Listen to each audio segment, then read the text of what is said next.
Falta agora nutrição. Um médico endocrinologista americano vem fazendo bastante sucesso com uma nova dieta que, surpreendentemente, não tem aquelas propostas radicais. Ele chama atenção para alguns fatos bastante conhecidos, mas que a gente cisma em ignorar. Sandra, a solução, segundo esse médico, é cozinhar em casa mesmo, né? Ô Sérgio, você sabe que agora mesmo é que o camarote não vai mais jantar. A gente vai acabar de tirar o apetite dele com essa história. Que realmente, né, Sérgio? Você começou lá no início do programa falando, e tempo para cozinhar? Aqui nos Estados Unidos, então, nem se fala, as pessoas não cozinham mais. E mesmo quando vão para a cozinha, uma parte da comida acaba saindo de dentro de uma caixinha, né, Sérgio? Parte da comida é processada. E aí um médico da Califórnia, ele está até lançando um livro com 100 receitas que levam menos de 30 minutos para fazer e que também ajudam a perder peso. Por quê? Porque ele resolveu fazer uma cruzada para que as pessoas façam isso. Voltem a cozinhar. O nome dele é Robert Lustig. Ele fez uma apresentação que explodiu no YouTube, já foi assistida por mais de 4 milhões de pessoas e mostra, a coisa mais impressionante, as manobras feitas pela indústria alimentícia americana que fizeram as comidas, né, a comida aqui dos Estados Unidos, virar uma máquina de criar obeso. Ele é um endocrinologista infantil da Universidade da Califórnia em São Francisco e mostra que o problema da obesidade é a frutose vinda do xarope de milho. Um dos problemas, né? Mas um dos maiores vilões é esse aí. Ele é muito chamado, o Lustig é muito chamado de doutor anti-açúcar, mas na verdade ele diz que quer ser o doutor anti-comida processada. Tem uma história que eu achei sensacional que ele conta nessa 1h30 aí, dessa palestra, que é o seguinte: em 1973, a instabilidade do preço dos alimentos ameaçava a popularidade do então presidente Richard Nixon, que já estava em baixa. E aí ele não sabia o que fazer, chamou o ministro da Agricultura da época e pediu uma solução para manter estáveis os preços dos alimentos, ou melhor ainda, seria baixar o preço dos alimentos. Foi aí que entrou em cena o lobby dos produtores de milho, que é fortíssimo aqui nos Estados Unidos, e apresentaram a solução de adicionar xarope de milho, que virou uma praga na indústria alimentícia, porque passou a substituir o açúcar. O preço dos alimentos caiu mesmo, porque o xarope de milho é mais barato do que o açúcar. O açúcar acabou tendo o preço mais estabilizado por causa da competição do xarope de milho, mas a obesidade aumentou. Por quê? Porque é isso que ele mostra na palestra. O xarope de milho é a base de frutose.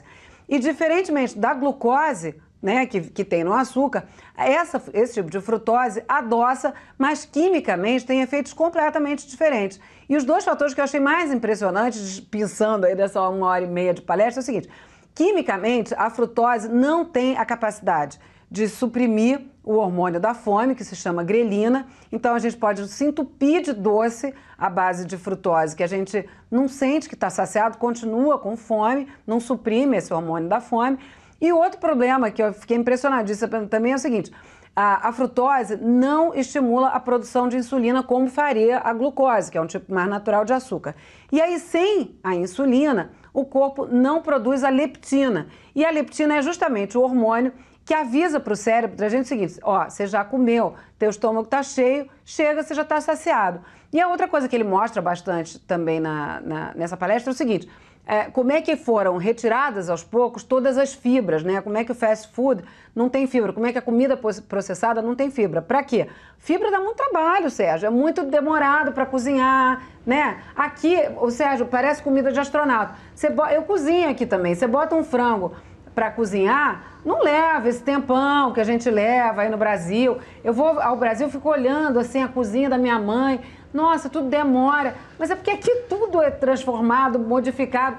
A minha irmã morou aqui 3 anos. Mas não tem o mesmo gosto também, né, Sandra? Ela falou, olha... Não tem sabor. Não tem gosto de nada, né, Sérgio? A minha irmã tava... Hã? Não tem sabor. Não tem sabor. A minha irmã morou aqui 3 anos e ela é magérrima.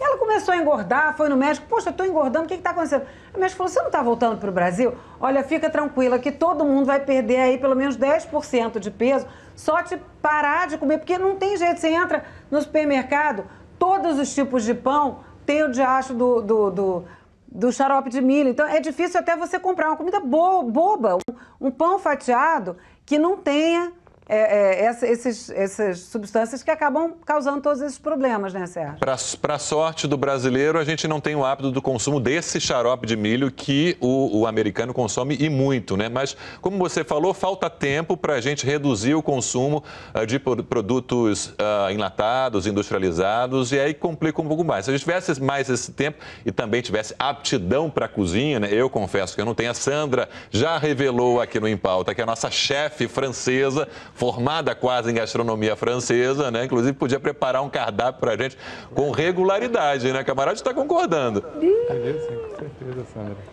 Com certeza, com certeza. Agora, esse debate é interessante, viu, Sérgio? Porque, de fato, a gente não tem tempo, isso é um problema. Então, mesmo se a gente for ao supermercado, a gente tem que escolher realmente, eu acho.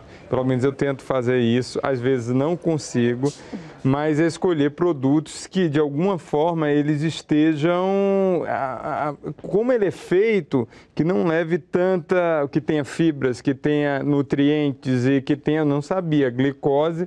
Eu não sei se... Eu aboli, viu, Sandra, o açúcar do cafezinho. Eu acho que eu vou voltar a botar açúcar no cafezinho.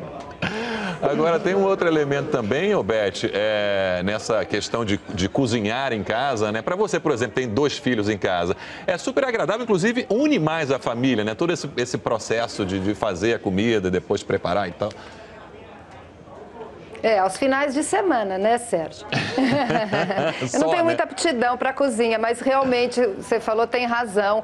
E essa coisa do alimento fresco, né? Você cozinhar, ensinar as crianças a comer fruta. E a gente que trabalha em horas diferentes, às vezes a gente não tem como almoçar, jantar em casa, a gente faz as refeições em restaurantes, então tem que levar aquele lanchinho, aquela coisa, a moda antiga, como a Sandra estava falando. Uma barrinha ali, uma fruta, para não ficar muitas horas sem comer. Isso também faz engordar, né? Barrinha também não pode, nem Sandra? Barrinha. Não, Sérgio, é porque é 1h30, não dá para eu contar tudo. Mas olha só, a história da barrinha é a seguinte.